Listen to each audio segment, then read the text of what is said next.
çalışanlarımızın şekline değil,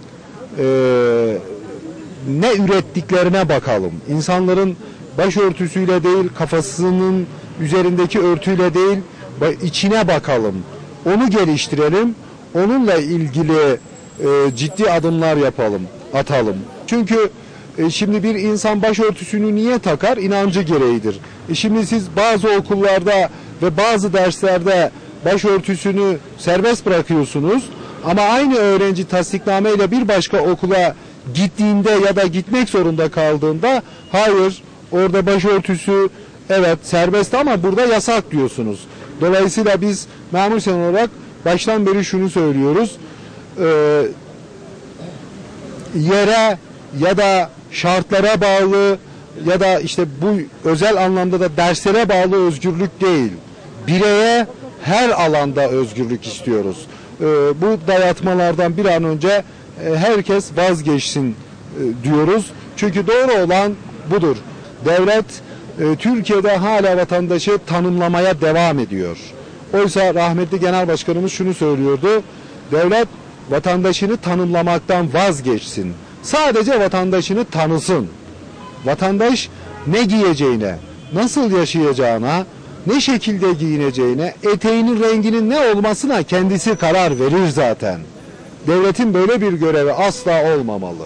O yüzden doğuştan gelen bu temel hak ve hürriyetlerin hiçbir şekilde ve hiç kimse adına, hiçbir kesim adına sınırlandırılmasını asla kabul etmiyoruz. Bunların niyetleri ve amaçları 28 Şubat sürecinde çok iyi okunmuştur. Çünkü yönetmelik aslında günlük tırnak kontrolünü, günlük sakal kontrolünü gerektirirken bu kesimleri, bu bölümleri hiçbir şekilde uygulanmamıştır. Bu yönetmelikle başörtüsü takan insanlar işlerinden olmuş, evleri, yuvaları dağılmış, ekmeklerinden olmuş, özgürlüklerinden olmuş, şahsiyetlerinden olmuş, kimlik ve kişiliklerinde çifte standartlık oluşmuş, okulun kapısına, kamu kurumunun kapısına kadar başörtüsüyle gelen bir insan içeriye girebilmesi için bunu çıkartması gerekiyor. Bunun nasıl bir psikolojik travma, bunun nasıl bir insan hayatı üzerindeki ne kadar ciddi bir etki bırakacağını aslında herkesin görmesi ve anlaması gerekiyor. Ve bununla yetinilmedi o dönemde yüzlerce çalışanımız, başörtülü çalışanımız işlerinden oldular. O yüzden bunların bu ülkeye hizmet etmeyeceğini hepimizin görmesi gerekiyor. Tüm özgürlükler, tüm kesimlere ve hemen şimdi biz o yüzden memur sen olarak geçen gün yaptığımız eylemde de şöyle bir afiş yazdırmıştık. Hocamın da malumu.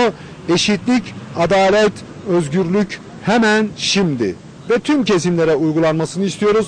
Bu konudaki mücadelemizi de sürdürmeyi düşünüyoruz. Kaldı ki 10 milyon imza ilk bakışta yüksek bir rakamdır elbette ki. Ama memur sene yakışan budur.